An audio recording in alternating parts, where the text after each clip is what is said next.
Okay, 2014 Acura TXL, and I'm finishing up with it now. Just wanted to show you the roof. You can see the roof. It's just, I mean, that sheet metal's 8 feet away. So this is, I mean, you can literally, fingerprints will look like prints on it. So you can see this roof is just glassed. This roof just came out fantastic.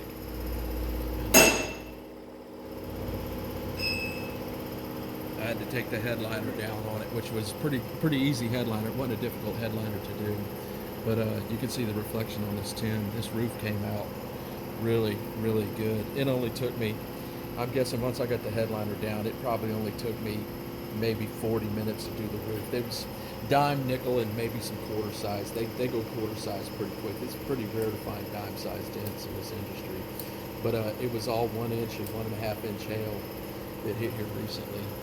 And but it's a really nice car. It's coming out really good. And I'm gonna glue pop this door. I'm just amazed. I've been working on these rails, and these rails are just, you know, you let this glue sit for 45 seconds and you barely even pull it, man, and it's pulling up highs on it. So I'm just stoked that this rail came out as good as it did. It's just fantastic.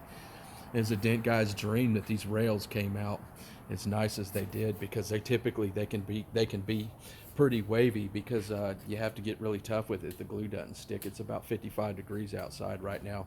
The glue's sticking really good, so I'm finishing up. I didn't do these doors. I just found that one dent on this door, so I'm going to go ahead and glue pop that, since this glue's sticking really good. So anyway, 2014 Acura TXL.